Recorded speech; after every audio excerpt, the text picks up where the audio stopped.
Good afternoon, students. Good afternoon, ma'am. Good afternoon.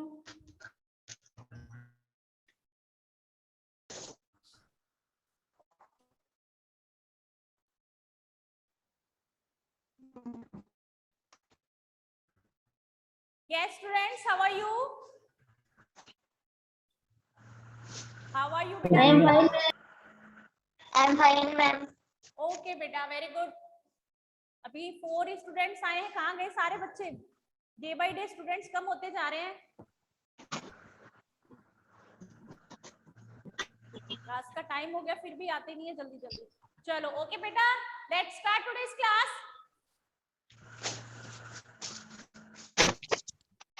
Let's start the class. Yes, ma'am. Volume Good afternoon. आवाज आ रही है ना? Yes, ma'am. चलो, okay. अंश मीना, आज न्यू स्टूडेंट ऐड हुए एक। अंश मीना अभी ऐड हुआ था, नाम शो हो रहा था उसका। ओके बेटा, today we will start a new chapter, adaptation in animals. Last chapter हम कौन सा पढ़ रहे थे बेटा? Adaptation in plants. Yes, ma'am. Adaptation in plants, ये चैप्टर हमने पढ़ा कि प्लांट्स जो होते हैं उनमें अडेप्टेशन की प्रोसेस कैसे होती है, प्लांट्स किसी जगह पे अपने आप को कैसे एडजस्ट करते हैं, सरवाइव करते हैं। तो नेक्स्ट जो हमारा चैप्टर है वो प्लांट्स का नहीं है अडेप्टेशन ही, बट किसके बारे में है? एनिमल्स के बारे में, कि जो एनिमल्स होते हैं वो किसी भी तरह के एनवायरनमेंट में स्पेशल कंडीशंस में अपने आप को कैसे एडजस्ट करते हैं, वैसे वहां पे किस तरह से। Okay,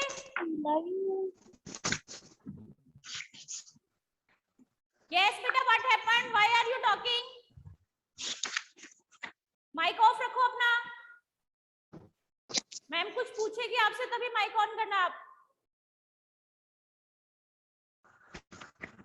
okay students, adaptation in animals, A plant और एन एनिमल, एक कोई भी प्लांट हो या कोई भी एनिमल हो, अडेप्ट्स और changes itself to lead a comfortable life.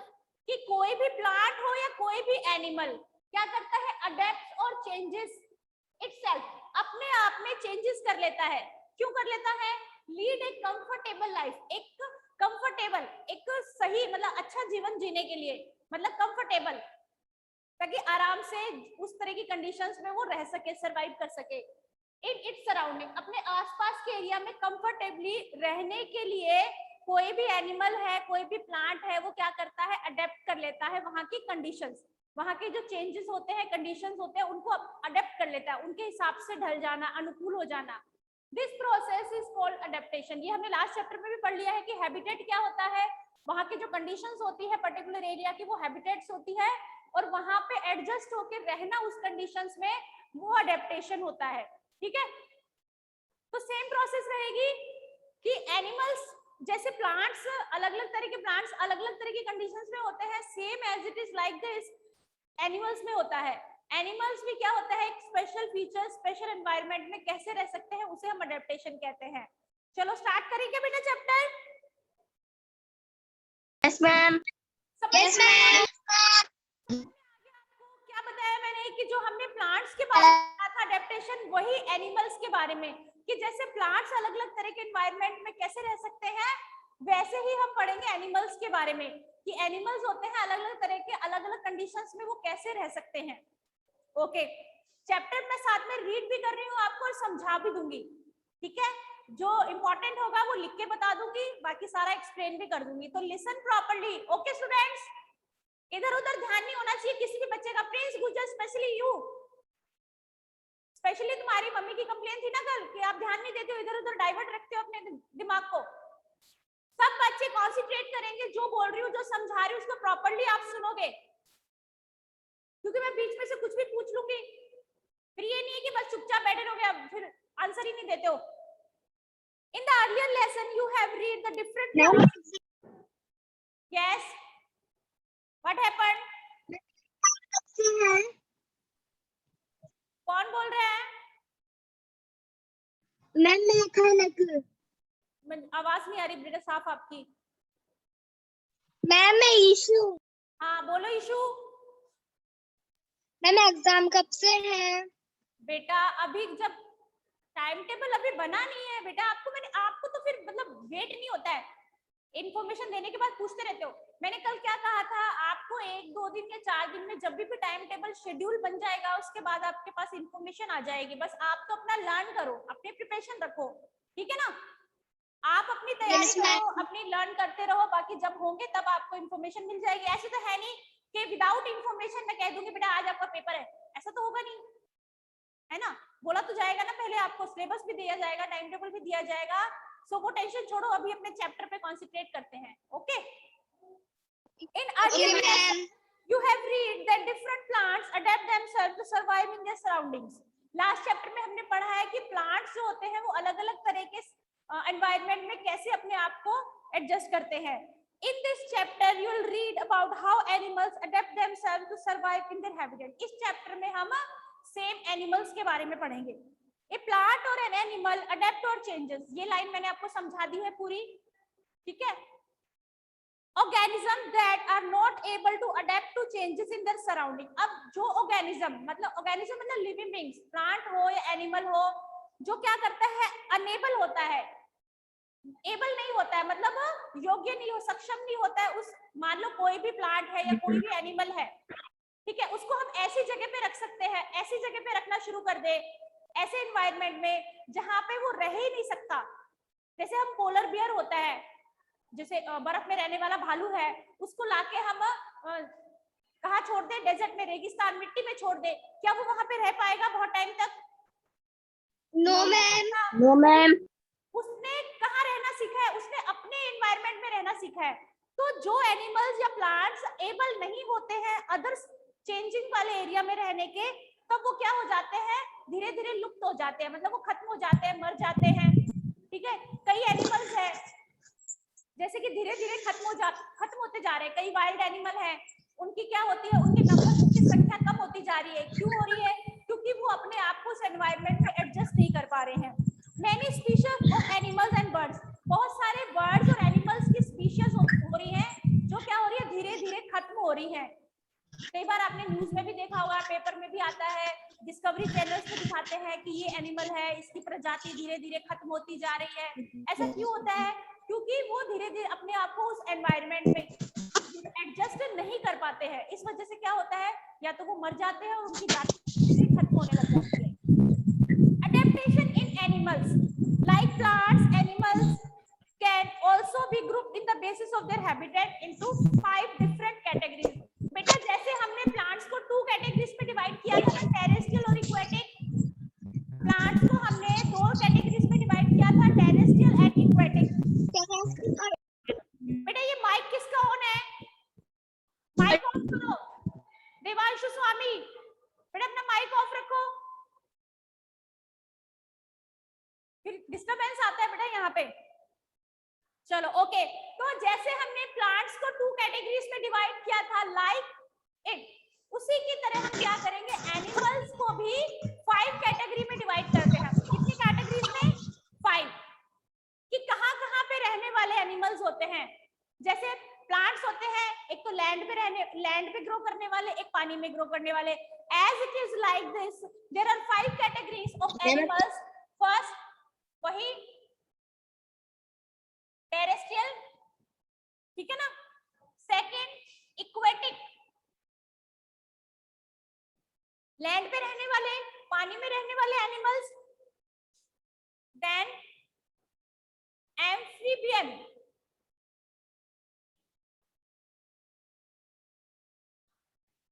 एरोबोरेल and aerial. ये 5 कैटेगरीज है किसकी? एनिमल्स की, अकॉर्डिंग टू एडेप्टेशन। सबसे पहले टेरेस्ट्रियल जो लैंड पे रहते हैं, फिर इक्वेटिक है, फिर एम्फीबियन है, फिर एरोबोरियल है, फिर एरियल है, ठीक है। ये 5 कैटेगरीज है, इनको हम लाइन बाय लाइन पढ़ने वाले हैं अभी। सबसे पहले हम पढ़ेंगे टेरेस्ट्रियल। टेरेस्ट्रियल सबको पता है कौन से होते हैं, जो लैंड पे रहते हैं। टेरेस्ट्रियल प्लांट्स भी वही होते हैं जो लैंड पे ग्रो करते हैं, टेरेस्ट्रियल एनिमल भी वही होते हैं जो लैंड पे रहते हैं। सबसे पहले हम पढ़ने वाले हैं टेरेस्ट्रियल एनिमल्स। बेटा यहां तक समझ में आ गया क्या सबको? Yes ma'am. ये बात सबको समझ में आ गई? क्या बात समझ नहीं आ रही? No ma'am. नो मैम कौन बोल रही है? मैम देवांशु। क्या समझ में नहीं आया? मैम आवाज साफ नहीं आ रही। साफ नहीं आ रही, ये समझ में नहीं आया? अब बेटा आवाज आवाज तो साफ आपकी नहीं आ रही। नेटवर्क की प्रॉब्लम होगी इसलिए साफ नहीं आ रही है, उसमें मैं क्या कर सकती हूँ? नेटवर्क की वजह से क्लियर नहीं आ रही होगी बेटा। बाकी चैप्टर का पूछ रही हूँ मैं, चैप्टर आपको समझ में आ रहा है या नहीं आ रहा? जो मैं बता रही हूँ वो समझ में आ गया क्या? Yes ma'am. Yes ma'am. Okay, now terrestrial animals, animal that live on land, जो लैंड पे रहते हैं। लिव ऑन लैंड मतलब लैंड पे जमीन पर रहने वाले एनिमल्स कौन से होते हैं? टेरेस्ट्रियल। सबको पता है कौन कौन से होते हैं? बहुत सारे हैं लैंड पे रहने वाले। लॉयन है, टाइगर है, एलिफेंट है, काओ है, बफेलो है, सारे एनिमल्स है। Lion, tiger, elephant, deer. These animals have characteristics suitable for life on land. इन एनिमल्स की ऐसी विशेषताएं होते हैं कि ये जमीन पर ही रह सकते हैं, पानी में नहीं रह सकते। कहाँ रह सकते हैं? सिर्फ जमीन पे रह सकते हैं। All these animals have long, strong legs to walk. इनके क्या होते हैं? स्ट्रॉन्ग लेग्स होते हैं, मजबूत पैर होते हैं चलने के लिए। To walk, the strong legs also enable them to run fast. इसके अलावा इनके चलने के लिए और रन करने के लिए, दौड़ने के लिए एबल होते हैं। स्ट्रॉन्ग फीट होते हैं, स्ट्रॉन्ग लेग्स होते हैं दौड़ने के लिए। जैसे सबकी अलग अलग विशेषता होती है, जैसे कि एक काओ या टाइगर, दोनों में से कौन सा फास्ट रन करता है? ऑब्वियसली टाइगर रन करेगा। अरे टाइगर ही तो दौड़ेगा ज्यादा, क्योंकि उसमें कैरेक्टरिस्टिक्स होती है, एक विशेषताएं होती है उनके, उसके लेग्स में, कि वो फास्टली क्या कर सकता है? रन कर सकता है। एक काऊ रन नहीं कर सकती है जितनी, ठीक है ना? All these, most of them have lungs to breathe. Most of them lungs to breathe. They also have a well-developed nervous system and sense organ to sense the changes in their surrounding. इनका जो sense organs होते हैं वो भी बहुत क्या होते हैं? एक्टिव होते हैं, तेज होते हैं। जैसे ये तो हर चीज सूंघ के ही पहचानते हैं। जो एनिमल्स होते हैं इनका सेंस ऑर्गन हमसे ज्यादा काम करता है, क्योंकि ये हर चीज को बताने, किसी भी चीज को ये बोलकर ऐसे नहीं बता सकते हैं, ठीक है ना? तो इनका सेंस ऑर्गन, मतलब सूंघने की जो स्मेलिंग पावर जो होती है इनकी बहुत ज्यादा होती है। हर चीज को सूंघ के, कहीं पे भी खाना, दूर से ही इनको सुगंध आ जाती है खाने की हुई, ठीक है? यहाँ तक कि अपने बच्चों को भी ये सुगंध से पहचानते हैं। जैसे गाय है, वो अपने बछड़े को है, काफ को कैसे पहचानेगी? बाय फेस भी पहचानते हैं जानवर, और इसके अलावा सूंघ कर पहचानते हैं ये, ठीक है ना? समझ में आ गया बेटा? Yes ma'am. सेंस ऑर्गन्स होते हैं, नर्वस सिस्टम होता है। The habitat of land animal also vary from place to place. हर तरह की लैंड पे एक जैसे नहीं होते। जैसे माउंटेन्स में रहने वाले एनिमल्स कुछ अलग तरह के होंगे, डेजर्ट में रहने वाले अलग होंगे, हमारे यहाँ प्लेन एरिया में रहने वाले एनिमल्स कुछ अलग तरह के होंगे, ठीक है? In mountains, in the polar bear, mountain का जो एरिया होता है, बर्फ का जो एरिया होता है, वहां पे कौन सा एनिमल ज्यादा होता है? Polar bear. भालू। पोलर बेयर जो होता है, बियर। वैसे इसको बेयर बोलते हैं बेटा, बियर नहीं बोलते हैं, बेयर बोलते हैं। पोलर बेयर, बेयर बोला जाता है, बेयर प्रोनाउंस किया जाता है इसको। White bear. In the mountain the polar region is quite cold. वहां पे क्या होती है? पोलर जो रीजन होती है क्या होती है? बहुत ज्यादा बर्फ होती है, ठंड होती है, कोल्ड। कोल्ड एनवायरनमेंट होता है। इसके अलावा डेजर्ट में क्या होता है? मैम मैम मैम ये अजीब सी बात कहाँ से आ रही है? कहाँ से आ रही है बेटा? यहाँ से तो कुछ भी नहीं आ रही है। मैम हमारे पास आ रही है। ये बेटा मेरे पास तो किसी तरह की कोई आवाज नहीं है, फिर भी मैं गेट क्लोज कर देती हूँ, बट आवाज नहीं आ रही कोई भी यहाँ। Okay ma'am. अब नहीं आ रही। अब नहीं आ रही? वैसे तो नहीं आ रही थी, मेरे पास से तो कोई आवाज नहीं आ रही थी। चलो ओके। जैसा एनवायरनमेंट कोल्ड एरिया में होता है, वैसा डेजर्ट पे नहीं होता है। एक डेजर्ट एरिया होता है, वहां पे हॉट एनवायरनमेंट होता है, और एक पोलर जो एनवायरनमेंट, जो पोलर रीजन होते हैं, पोलर बेयर नाम अलग है और पोलर रीजन अलग है बेटा। ये तो एनिमल का नेम हो गया। ये पोलर रीजन क्या होता है? पोलर किसको कहते हैं?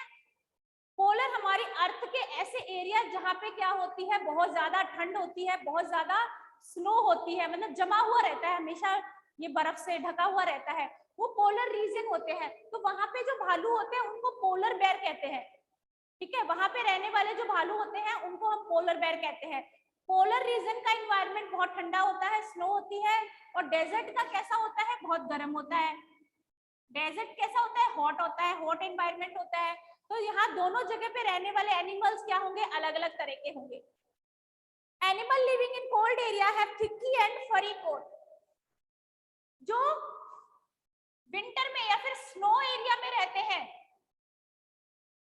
विंटर में, विंटर एरिया जहाँ पे ज्यादा ठंड होती है, ज्यादा स्नो गिरती है, उस एरिया में जो एनिमल्स होते हैं वो कैसे होते हैं? थिकी एंड फरी कोट। मतलब उन एनिमल्स की जो स्किन होती है बहुत थिक होती है, मोटी होती है, और फर होते हैं उनके, क्या होते हैं? फर जैसे होते हैं उनके बाल, बहुत घने बाल होते हैं उनके, फर टाइप में होते हैं। क्यों होते हैं? क्योंकि वो ठंड से बच सके, इस वजह से होते हैं। क्यों होते हैं?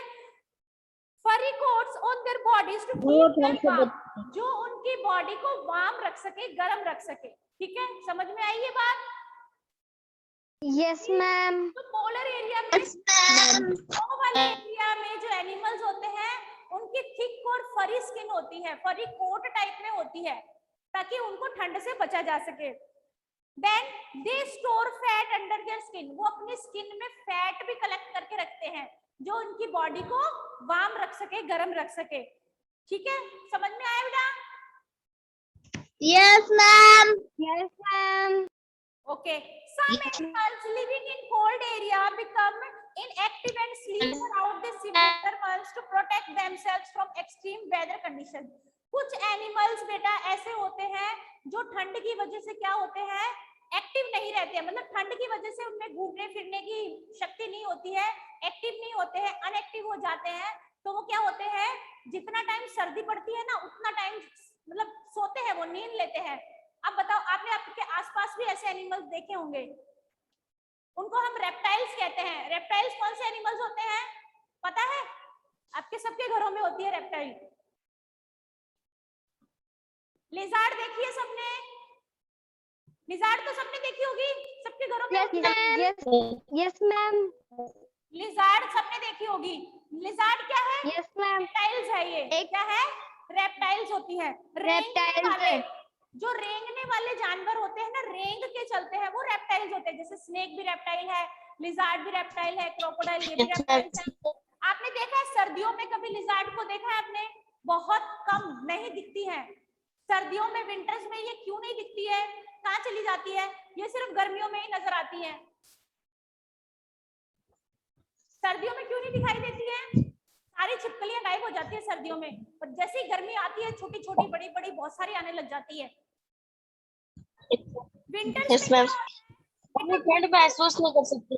विंटर्स में क्या होता है? ये एक्टिव नहीं रहते हैं, ये एनिमल्स विंटर्स में एक्टिव नहीं रह पाते हैं। इस वजह से क्या होता है, ये जितने टाइम विंटर पड़ती है ना, 2 महीने 3 महीने 4 महीने, उतने टाइम ये क्या किसी ऐसी जगह पे छिपके गहरी नींद में चले जाते हैं, सोते हैं। ये 2-4 महीने लगातार सोते हैं, इसलिए हमें विंटर्स में नजर नहीं आती है। इनको हम क्या कहते हैं?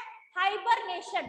इस प्रोसेस, इनका सो जाना सर्दियों में, उसको हम कौन सी प्रोसेस कहते हैं? हाइबरनेशन। हाइबरनेशन कहते हैं इसको, कि छिपकलियां कहाँ चली गई? हाइबरनेशन पे चली गई हैं। ये इनकी प्रोसेस का नेम है, ये hibernation. Some animals living in cold areas become, सिर्फ यही नहीं, जो एनिमल्स बहुत ज्यादा सर्दी में एक्टिव नहीं रह पाते हैं, वो क्या करते हैं? Sleep throughout the winter month, पूरे विंटर के मंथ्स में सोते हैं, to protect themselves from extreme cold, तेज सर्दी से अपने आप को बचाने के लिए। दिस विंटर इनएक्टिविटी और स्लीप, विंटर की इस इनएक्टिविटी और स्लीप को क्या कहा जाता है? हाइबरनेशन कहा जाता है। क्या कहा जाता है? हाइबरनेशन। जब सर्दियां आएगी ना आपको छिपकलियां नहीं दिखाई देंगी, तब आप सोच लेना बहुत कम कि ये कहाँ चली जाएगी, हाइबरनेशन पे चली गई। ऐसे सोचना, कहाँ चली गई, हाइबरनेशन पे चली गई। हाइबरनेशन मतलब छुट्टियों में चली गई सोने के लिए, ये किसी कोने में छिपके, जहाँ पे कोई इनको देख ना सके, ढूंढ ना सके, ऐसे कोने में जाके कहीं पे छिपके 2-3 महीने सोती हैं ये, ठीक है ना। The animals that live in desert. अब हम बात करते हैं डेजर्ट में रहने वाले। डेजर्ट कैसा होता है, गर्म एरिया होता है, ज्यादा गर्मी पड़ती है, जैसे हमारे राजस्थान में है, बीकानेर है, जैसलमेर है, बाड़मेर है, जोधपुर है, ठीक है। ये आसपास का सारा एरिया क्या है, गर्म एरिया है। डेजर्ट मतलब यहाँ पे बहुत ज्यादा गर्मी तो हमारे भी बहुत ज्यादा है, लेकिन वहां पे क्या है, मिट्टी ज्यादा है हमारे यहाँ से, ठीक है ना। तो ये डेजर्ट एरिया में आते हैं वो। In desert area have thick skin and it is not very hairy. इनकी यहाँ पे जो एनिमल्स होते हैं वो कैसे होते हैं, मोटी स्किन होती है, बट वो कैसी होती है, हेयर नहीं होते हैं उनकी स्किन पे। जैसे कैमल को देखा है आपने, कैमल को देखा है, गॉट को देखा है, ज्यादा बाल होते हैं क्या, नहीं होते हैं। जितने एक भालू के होते हैं, होते हैं क्या, नहीं होते हैं, इनके नहीं होते हैं, बहुत कम। It is not very hairy, ज्यादा बाल नहीं होते हैं। They also have special organs. इसके अलावा उनकी बॉडी में कुछ स्पेशल ऑर्गन्स होते हैं। बॉडी में स्पेशल ऑर्गन्स होते हैं जो किसमें हेल्प करते हैं, उनकी बॉडी में वाटर स्टोर करने में। लाइक कैमल, जैसे कि कैमल जो होता है, बेटा अपना माइक ऑफ रख लो, आवाज आ रही है बहुत ज्यादा, माइक ऑफ रखो बेटा अपना। कैमल जो होता है, कैमल में क्या होता है, ऐसे ऑर्गन्स होते हैं जो अपने अंदर वाटर को स्टोर रख सकते हैं, क्योंकि यहाँ पे क्या होती है, पानी की कमी होती है। इसलिए कैमल जो है एटलीस्ट 14 डेज तक, 14 दिनों तक बिना पानी के रह सकता है, क्योंकि इनके ऑर्गन्स में एक ऐसी विशेषता होती है कि ये वाटर को अपने अंदर स्टोर करके लंबे टाइम तक रख सकते हैं। ऐसे ही यहाँ के प्लांट्स में भी होती है, जैसे कैक्टस में, कीकर, ये कम बारिश में, कम पानी में भी क्या करते हैं, ग्रो करते हैं। समझ में आया बेटा? Yes ma'am. डेजर्ट में बहुत कम बारिश होती है। Water pools are found at great distance from. और पानी के जो तालाब है, नदियां तो खैर होती ही नहीं है, बहुत कम होती है, और लेकिन जो छोटे जो पॉन्ड्स होते हैं, तालाब होते हैं, वो भी बहुत दूर दूर तक होते हैं। पानी की कमी होती है, इसलिए इन एनिमल्स में इस तरह की क्या होती है, विशेषताएं होती है, ताकि ये जैसे पानी की कमी में भी रह सकते हैं। तो ये क्या हो गई, ये अडेप्टेशन हो गया ना, मतलब उस एनवायरनमेंट में अपने आप को सरवाइव करना, इसे ही हम क्या कहते हैं, अडेप्टेशन। मतलब उनकी बॉडी में ऐसी विशेषताएं हो गई जो उस एनवायरनमेंट के हिसाब से अपने आप को ढाल सकते हैं, वहां पे रह सकते हैं, यही अडेप्टेशन होती है। In several hot summer months, some desert animals go for a long sleep in deep burrows. अब जैसे सर्दियों में ये रेप्टाइल्स होते हैं, हाइबरनेशन पे चले जाते हैं, ठीक है, ऐसे ही डेजर्ट एरिया में बहुत ज्यादा गर्मी जब हो जाती है, बहुत ज्यादा गर्मी में कुछ एनिमल्स को ज्यादा गर्मी लगती है, तो वो क्या करते हैं, गर्मियों के महीने में जो मिट्टी होती है उसमें बड़े बड़े बुरोज, मतलब गड्ढे खोद के उसके अंदर सोने के लिए चले जाते हैं। कहाँ पे, डेजर्ट एरिया में, जहाँ पे क्या होती है, गर्मी ज्यादा होती है, और मिट्टी के अंदर क्या होती है, ठंडक होती है। तो मिट्टी खोद के उसके अंदर गड्ढे बना के उसमें रहने के लिए चले जाते हैं बहुत दिनों तक। ऐसे एनिमल जो डेजर्ट एरिया में रहते हैं और जिन्हें ज्यादा गर्मी लगती है, ठीक है। जैसे इनकी सोने की प्रोसेस को हम हाइबरनेशन कहते हैं, वैसे ही इन एनिमल जो गर्मियों के महीने में क्या करते हैं, गड्ढे खोद के उसमें सोने चले जाते हैं। तो इस समर स्लीप को, ये तो विंटर स्लीप थी, ये जो रेप्टाइल्स करते हैं ये तो विंटर स्लीप है, जिसको हम हाइबरनेशन कहते हैं। और जो समर स्लीप होती है, गर्मियों में जो एनिमल सो जाते हैं कुछ महीनों के लिए, उसे हम एस्टिवेशन कहते हैं। उसे क्या कहते हैं हम, एस्टिवेशन। एक्टिवेशन। ये तो समर स्लीप हो गई, गर्मियों में सोना, ये विंटर स्लीप हो गई। कि कुछ एनिमल्स हैं वो सहन नहीं कर सकते ना ज्यादा गर्मी ना सर्दी, ज्यादा सर्दी लगती है इनको तो ये हाइबरनेशन पे चले जाते हैं, विंटर स्लीप पे 2-4 महीनों के लिए, जैसे छिपकलियां होती हैं, ठीक है, रेप्टाइल जो होते हैं। इसके अलावा डेजर्ट एरिया में जिन एनिमल्स को ज्यादा गर्मी लगती है वो क्या करते हैं, एस्टिवेशन पे चले जाते हैं, समर स्लीप पे चले जाते हैं, 2-3-4 महीने जो गर्मी पड़ती है उसमें मिट्टी में गहरे गहरे गड्ढे खोद के उसके अंदर चले जाते हैं, ठीक है ना, कुछ टाइम तक फिर वहीं रहते हैं वो। Desert animals like camel have padded feet so they can walk comfortably in sand. अब देखो हर चीज जो भगवान है उन्होंने देखो कैसी बॉडी बनाई है। अब जो कैमल है, कैमल कहाँ पे चलता है? रेगिस्तान में। कितनी ज्यादा मिट्टी होती है, बड़े बड़े सैंड ड्यून्स होते हैं, मिट्टी के क्या होते हैं, पहाड़ की तरह होते हैं मिट्टी के बने हुए। डेजर्ट कभी आपने टीवी में नोटिस किया हो, कहीं देखा हो, कैसा होता है? बड़े बड़े ऐसे पहाड़ टाइप में होते हैं मिट्टी के। अब ऐसे एरिया में कौन चल सकता है? सिर्फ कैमल चल सकता है, ज्यादा कैमल चल सकता है। कैमल क्यों चल सकता है? क्योंकि कैमल के क्या होते हैं? पैडेड फीट्स होते हैं। कैसे फीट्स होते हैं कैमल के? पैडेड फीट, मतलब ऐसे गद्दे की तरह होते हैं, बहुत सॉफ्ट गद्दे की तरह फीट होते हैं, उसके पांव होते हैं, जो उस मिट्टी पे भी इजीली दूर तक, काफी लंबे टाइम तक चल सकता है। ओके बेटा, ये हमारे थे टेरेस्ट्रियल एनिमल्स। किसकी बात की हमने? Terrestrial animal. चलो अभी क्लास का टाइम ओवर होने वाला है हमारा। देन हम क्या करेंगे, कल की जो क्लास होगी उसमें हम एक्वेटिक एनिमल्स पढ़ेंगे। ये सारे टेरेस्ट्रियल एनिमल्स पढ़ लिए। इसमें हमने क्या क्या पढ़ा कि कोल्ड एरिया में एनिमल्स होते हैं, उनकी अलग विशेषताएं होती हैं, डेजर्ट में रहने वालों की अलग होती है, वो उस अकॉर्डिंग बनी हुई होती है उनमें। ईश्वर ने भी उन्हें वैसे ही बनाया है कि ताकि वो ऐसे एनवायरनमेंट में रह सके, ठीक है ना। फिर हाइबरनेशन की बात की हमने, इसके अलावा एस्टिवेशन की बात कर ली। हाइबरनेशन विंटर स्लीप को कहते हैं, एस्टिवेशन हम समर स्लीप को कहते हैं। Okay, have you understand? I hope. Yes ma'am. Okay, yes ma'am. Yes, ma'am. और we will discuss about aquatic animals। कल की क्लास में हम aquatic animals के बारे में डिस्कस करेंगे कि aquatic animals होते हैं वो कौन से होते हैं। फिर इसके बाद में हम एम्फीबियम की बात करेंगे, एर्बोरेल की बात करेंगे, फिर एरियल्स की बात करेंगे, ठीक है बेटा? Okay, Yes, ma'am. then Yes, see ma'am. you in the next Bye, class. ma'am. Bye. Bye, ma'am. Bye. Bye, ma'am. Bye.